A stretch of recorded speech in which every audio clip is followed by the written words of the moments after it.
Or actually, good afternoon, my relatives. Hello, this is Mark Charles. It is Monday, September 5th, and I'm sitting down drinking my second cup of coffee. I've had a very, relaxing couple days. It's been good to be back in DC, to have some time just to let my body rest and take a bit of a breather after my On Telling Truth's book tour. The cross country part of the tour ended when I arrived home last week, and been good to take a few days of rest. But today I want to talk about the speech that was given, the two speeches given in Pennsylvania last week by both President Biden and Kevin McCarthy, Senator McCarthy from the Republican side, about defending American democracy.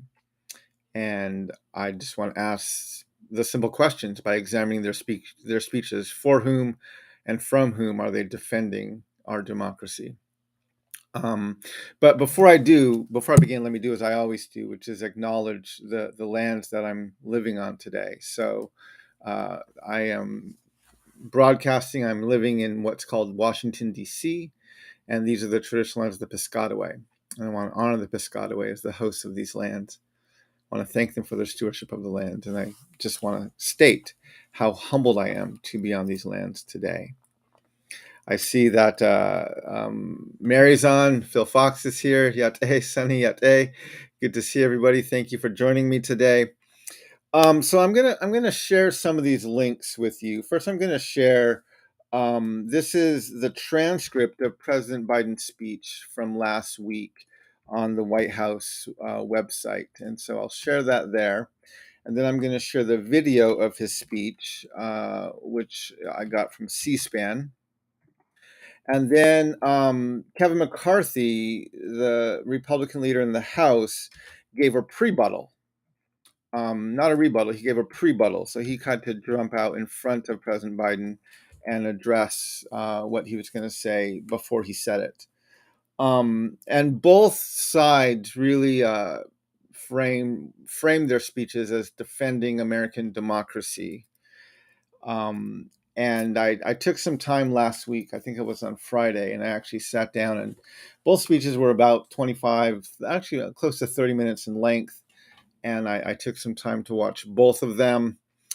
And it was very discombobulating. It was not the best experience. I'm going to go through their speeches in a moment, but the amount of denial, the amount of misinformation, the myth of American exceptionalism that permeated both speeches was very evident and almost amusing if it wasn't so serious. So anyway, I want to talk some about these two speeches. I hope everyone's been able to have a chance to grab your cup of coffee. But I want to go through some of these speeches. I tried to put some of the quotes in captions here. So obviously, right, these are two white men talking to Americans. They absolutely have to start off with the myth of American exceptionalism. Joe Biden laid into it very thick and very deep almost immediately. He gave his speech from Independence Hall in Philadelphia. Again, this is where the Declaration of Independence was signed and the Constitution was debated. And he referenced that immediately. He said, "This is where America made its Declaration of Independence to the world more than 2 centuries ago with an idea unique among nations that in America we're all created equal." He went on to say, this is where,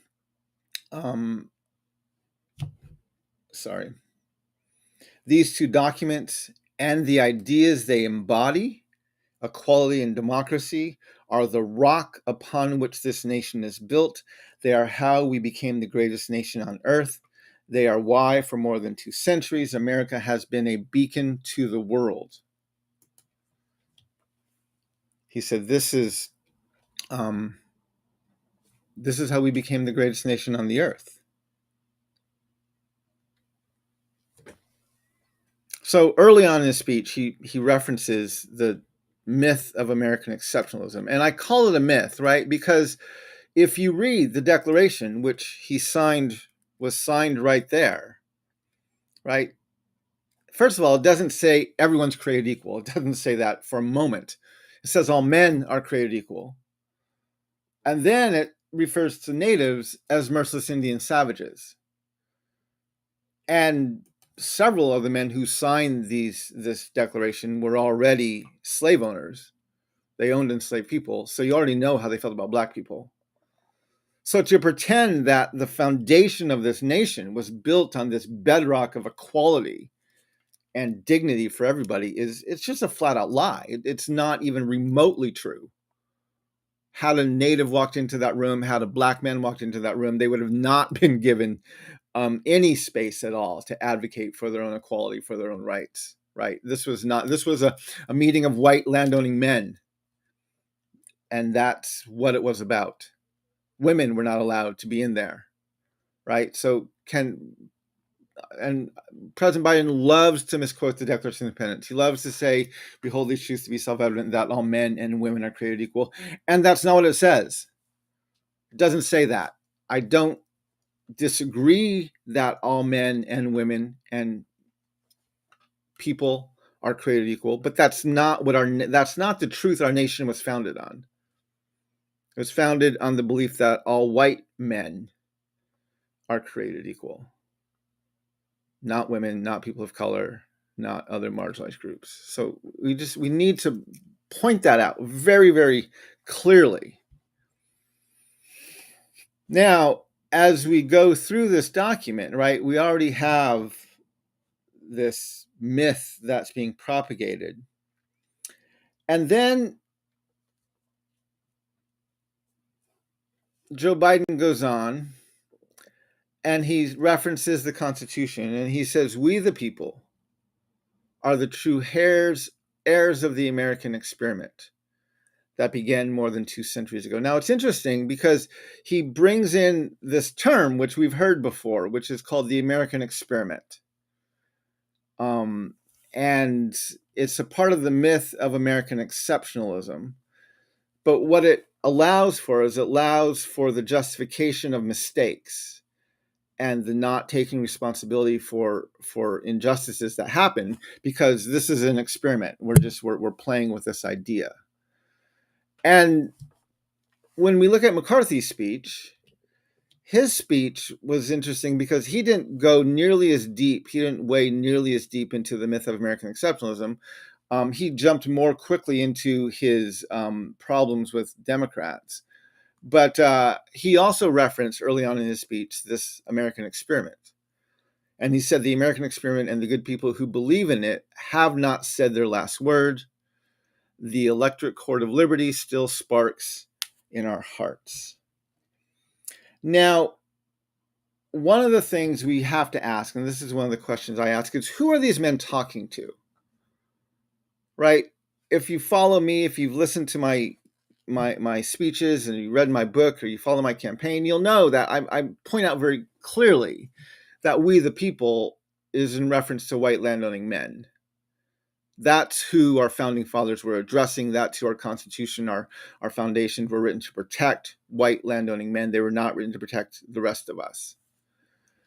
And so I'm asking in these speeches where these two white landowning men, are talking about defending American democracy, who are they talking to? Well, Kevin McCarthy makes it pretty clear early on. Well, first of all, if you look at the video, the guy is standing in front of a bunch of white people.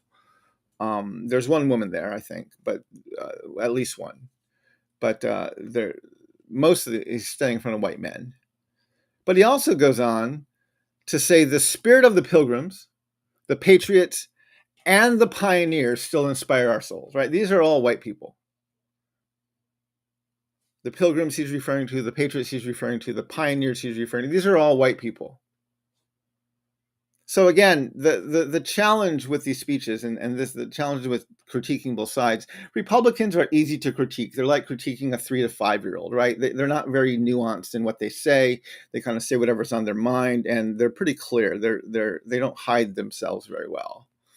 Critiquing the left is like critiquing a teenager and their much more nuanced. So McCarthy says it right away. He's standing in front of white people and he makes it pretty clear he is talking to white people.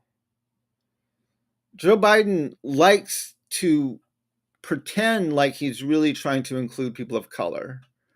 And he absolutely wants people of color to vote. But he still knows that he needs white landowning men to support him. He's very, very aware of that. And he needs their vote. And more importantly, he needs their money and he needs their influence and their power to get him into office, to keep him in office. And so more often than not, he sounds like he's talking to everyone, but he's actually more closely addressing white people than addressing all Americans. Now, McCarthy goes almost immediately into the problems that he wants to address. And again, he's mimicking Trump. He talks about the border 14 times. He mentions crime, our criminals 12 times. He talks about immigration, our immigrants 6 times, right? These are all code words for people of color. These are all code words. These are code words for white people about being afraid of people of color. It's like a 3-year-old. They're not very nuanced. Just using these code words, thinking they're tricking people, but this is what they're afraid of. And he's pretty clear in his repetition throughout his speech of what he's trying to say, which is white people are afraid of immigrants. They're afraid of people of color who have guns, and they're afraid of our borders being insecure. And McCarthy is fairly clear about that. Joe Biden, after he kind of goes through his myth of American exceptionalism, he goes on and he says,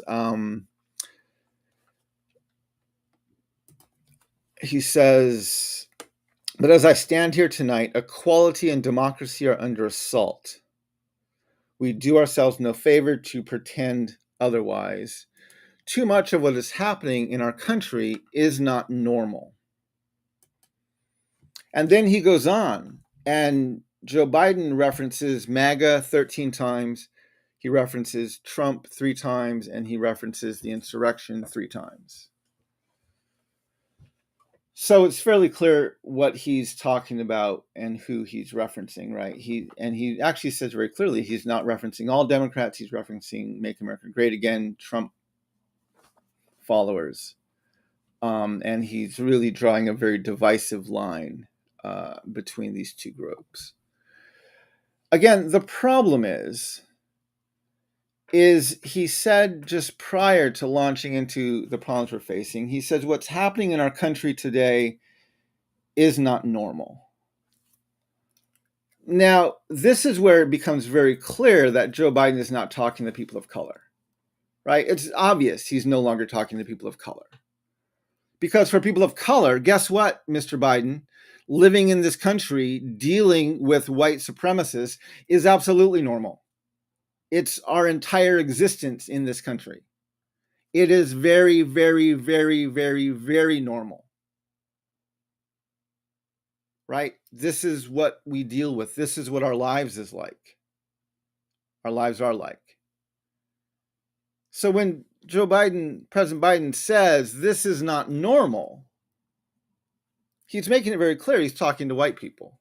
He's even talking to white men, right? Even white women know that they weren't included in these documents. They're very aware of that. They're very aware that even today, they don't have rights over their own bodies. They're very aware of that. We just made that clear. The Supreme Court made that clear just a few weeks ago. And so again, the only people this doesn't feel normal to is Joe Biden and other white people, other white landowning men. Everyone else is like, yeah, this is just what it means to live in the United States. This is what we have to deal with every day. Later in his speech, President Biden, again, I'm critiquing the left more, not because I'm more disgusted by them, but because they're more nuanced. The Republicans are pretty clear. They're white, a party for white people, of white people, protecting themselves from people of color. That's fairly clear. Yes, they have a few people of color, and there's always the exception to their rule, but by and large, that's who they're talking to. Towards the end of his presentation, Joe Biden talks about the insurrectionists. And he said, ladies and gentlemen, we can't be pro-insurrectionists and pro-American. They're incompatible.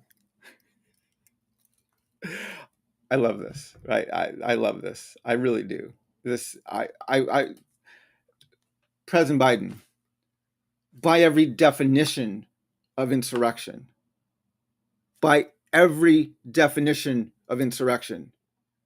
this is how this country was founded. The Revolutionary War was an insurrection. Insurrection and Americanism go absolutely hand in hand. This is how this country that was founded on enslavement and doctrine of discovery and genocide. What happened, Mr. President, in case you forgot, is in 1763, when King George drew a line down the Appalachian Mountains, the 13 colonists, the white men in those colonists said, "What the hell, King George? What the hell?"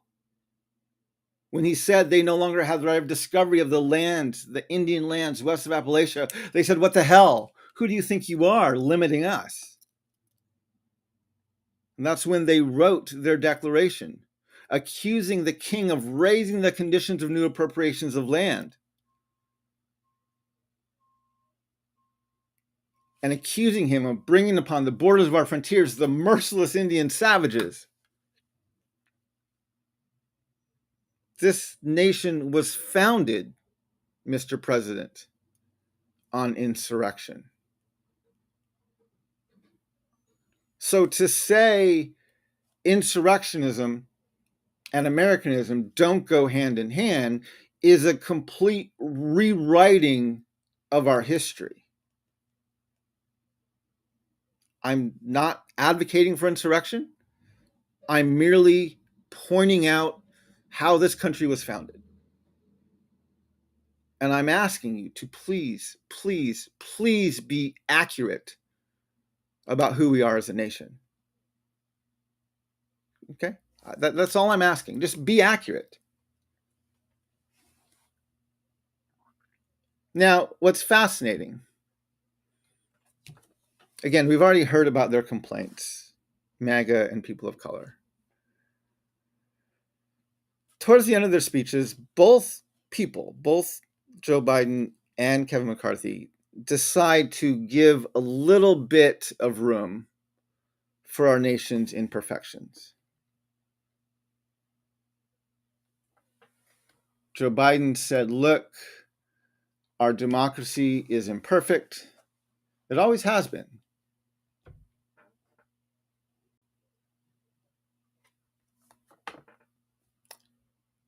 While I appreciate him acknowledging our democracy is imperfect, well, let me show you. Kevin McCarthy went on to say, Democrats often say that America is a racist nation. They are wrong. We are a just, a noble nation. We are a republic, devoted. Now, I think he's meant to say, however, imperfectly.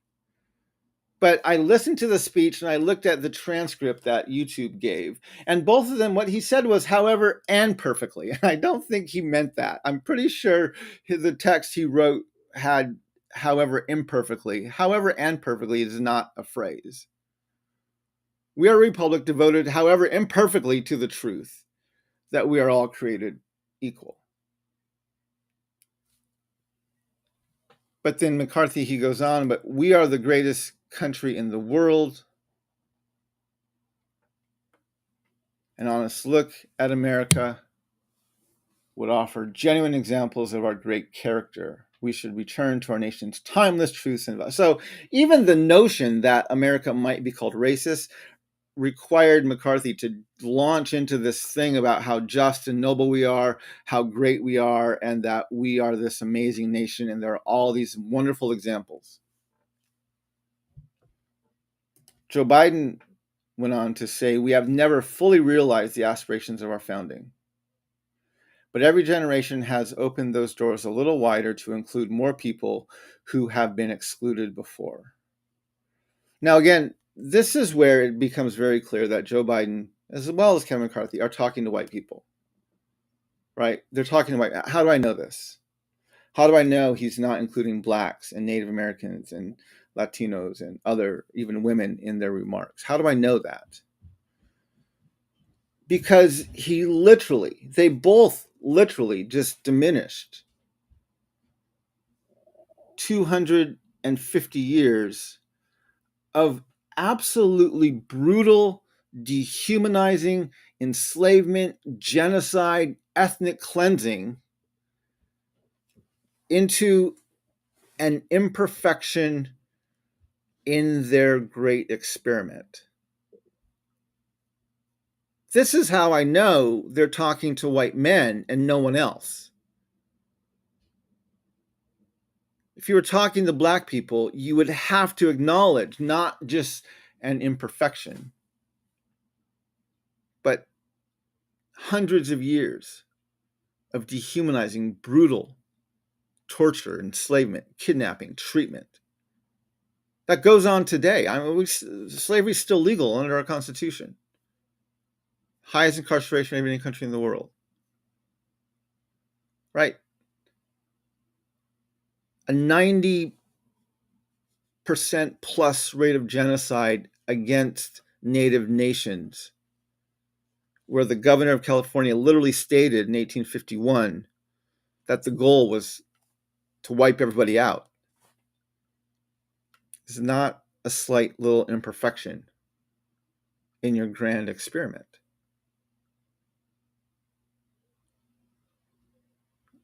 This is how I know he's more concerned about smoothing over any sort of uncomfortability that white people would feel by referencing only these slight imperfections, but not getting into them at all. Neither of these men are talking to people of color. They're talking to white people, and most clearly to white men.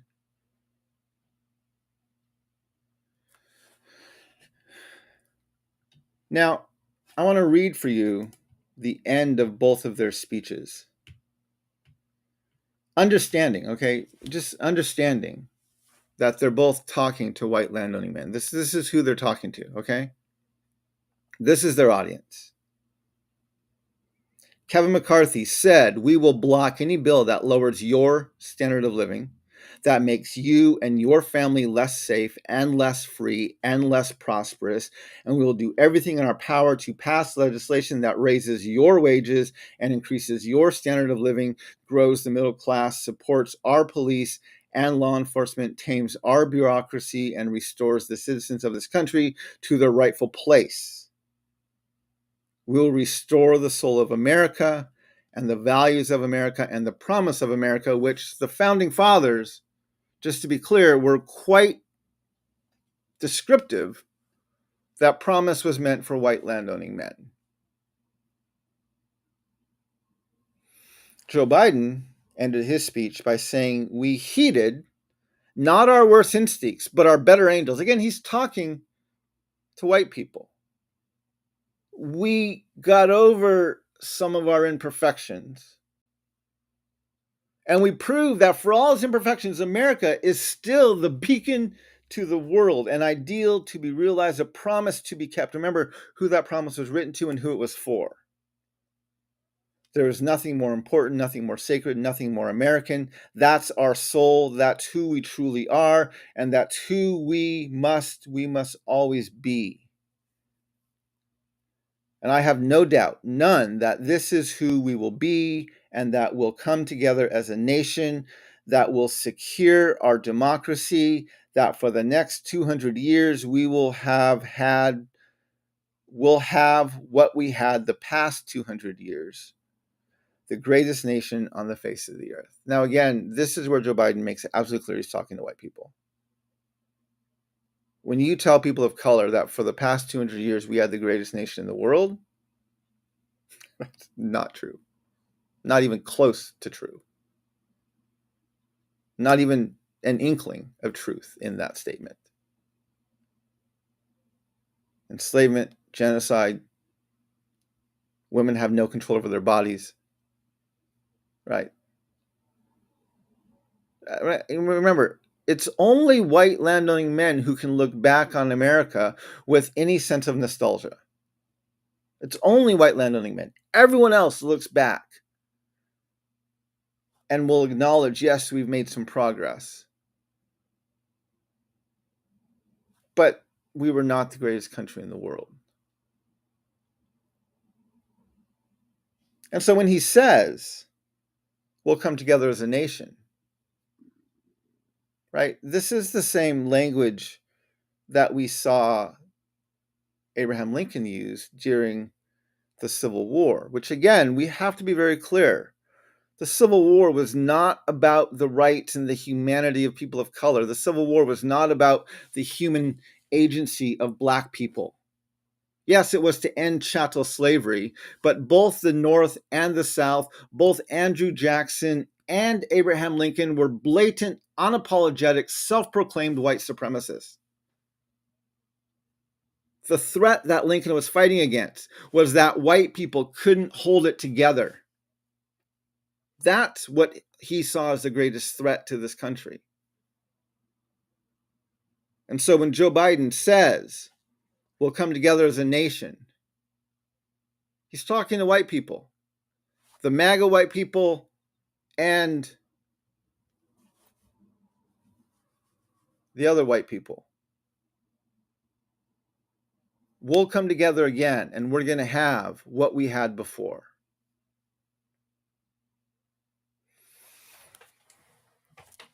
And this is what's so troubling about this is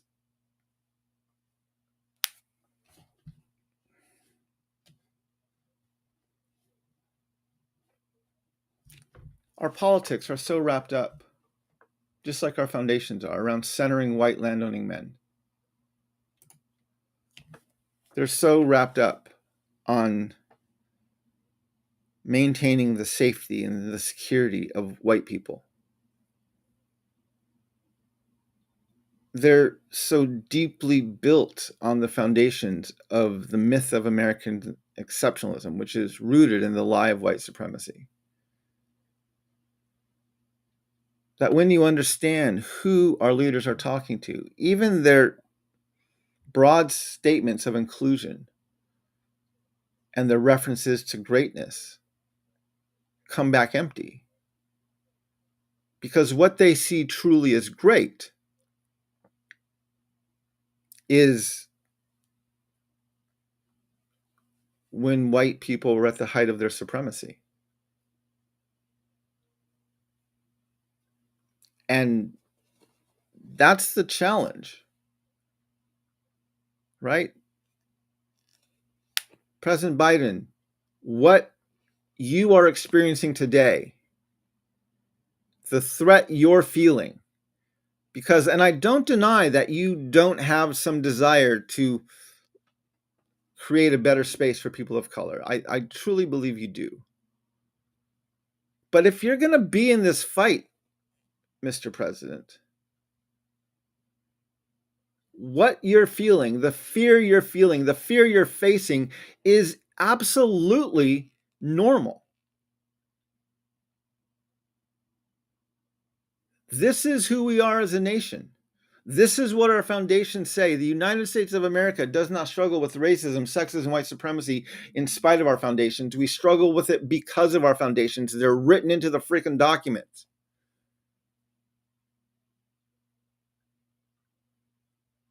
And until you can acknowledge that you are a president that was founded on insurrection and built on the backs of enslaved peoples on land that was stolen and ethnically cleansed of native peoples,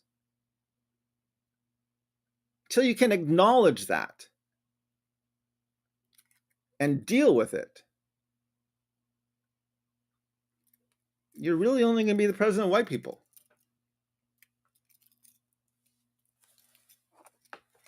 And you're not truly going to be advocating for the true equality of people of color.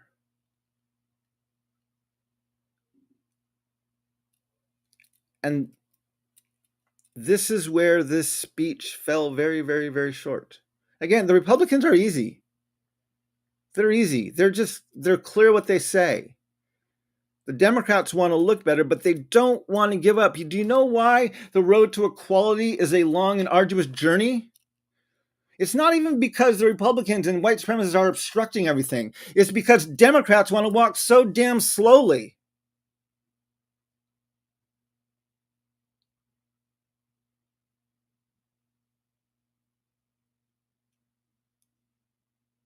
They're trying to run a marathon by taking baby steps.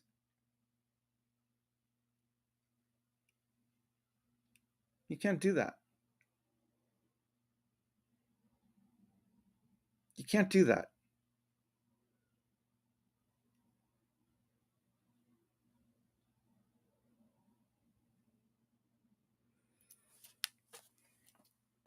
We have a lot of problems in our country, Mr. President, and they're all very, very, very normal.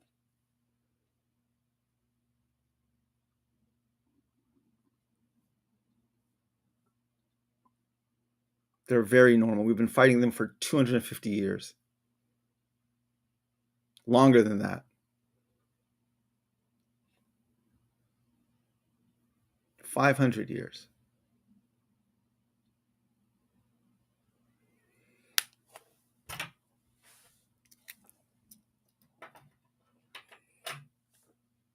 This is why nothing changes. Not just because of Democrats, but people of color. This is what our nation elected. We voted for a status quo, middle of the road, white landowning male from the 1%.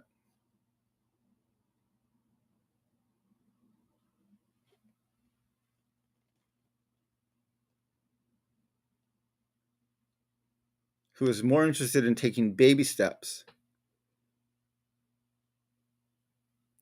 to complete this marathon. Keeping white people comfortable than bringing about any sort of real and foundational level change.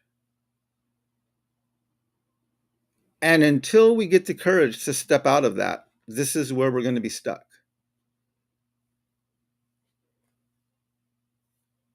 This is where we're going to be stuck.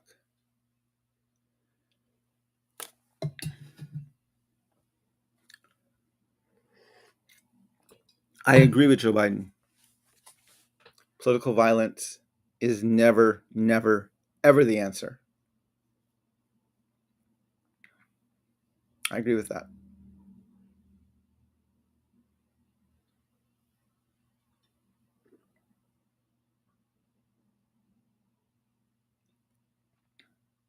But we have to pick up the pace. We absolutely have to pick up the pace.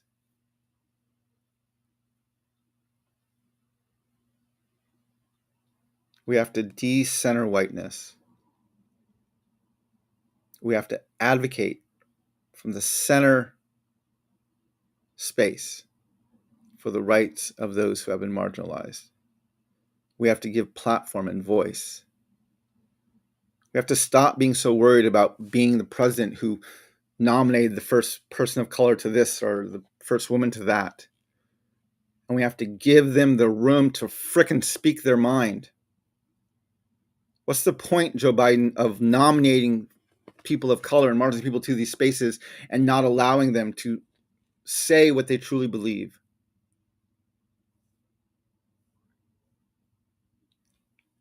These are the things we have to we have to get much, much better at as a nation. And people of color, we have to stop celebrating every time we get given a corner at white people's table.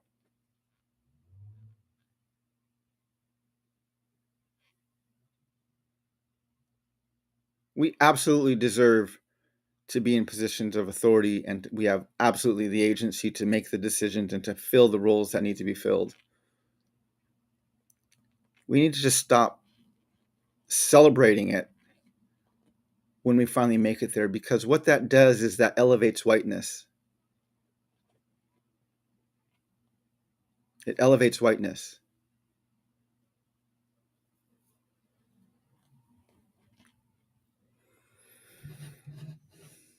We have to get at that table and say, what the hell took you so long?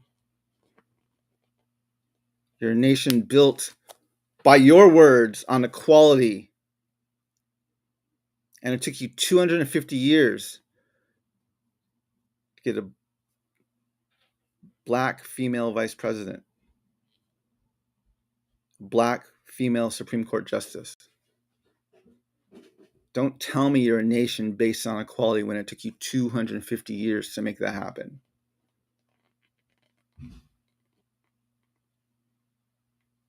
While it's a milestone, it's for white people, it should be a milestone of shame. Instead of claiming they're the first one to have done this, they should be like, I can't believe it took my nation this embarrassingly long amount of time to make this happen.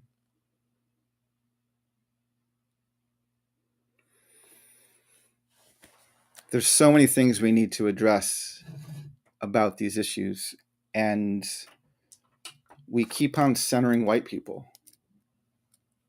And that's not going to help us bring about the changes we need to bring about, right? What was so discombobulating about these speeches to me when I listened to them on Monday is I literally spent the last 6 weeks pointing out how Democrats and Republicans, Donald Trump and Joe Biden, absolutely believe in white Christian nationalism. Pointing that out lecture after lecture, week after week, site after site. Pointed out how white supremacy and the dehumanizing people of color is absolutely a bipartisan value, evident in both the Democrats and the Republicans. So when I come back, and the first speech I listened to after this insurrection is two white landowning men literally trying to defend democracy from each other, when our history shows how clearly these two sides have been working in partnership with each other.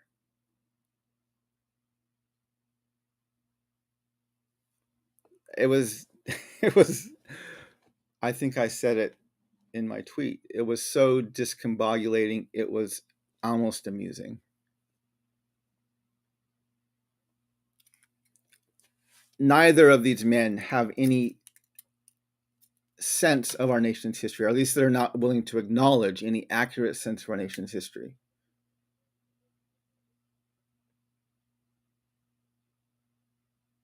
Until we acknowledge this nation was not built to include everybody, we are never going to build it into a nation that does include everybody. Until we acknowledge that what we're experiencing today is absolutely normal.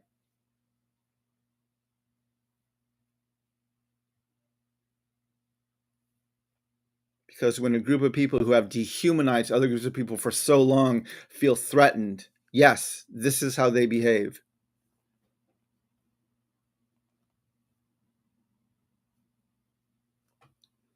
This is normal. And the fight for that equality, the fight to be included, has been going on for a long, long, long, long, long time.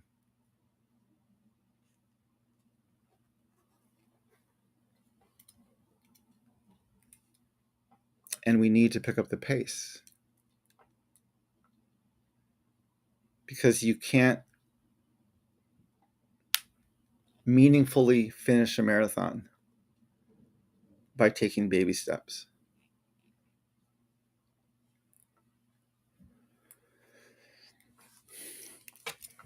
Anyway, my relatives, I got a bit more passionate than I thought I was going to be when I'm talking about this. Let me look back through the comments and see where people are at.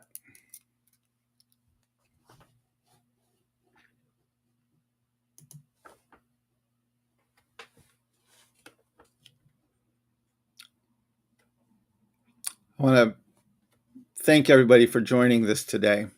Adam, thank you for being here. Tam, Sunny, Yate, thank you for being here. Randall, interesting comment after the speech I just gave, but whatever. Jack, thank you for being here.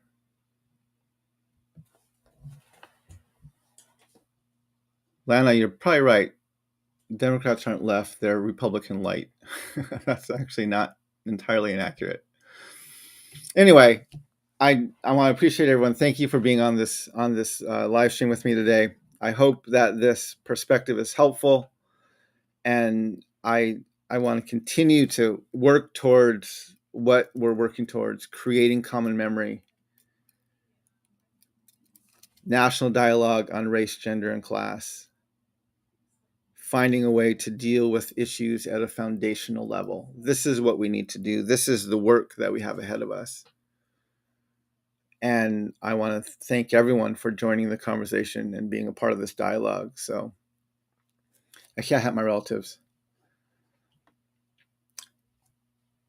Walk in beauty, and may we learn how to walk in beauty together. Hakonet.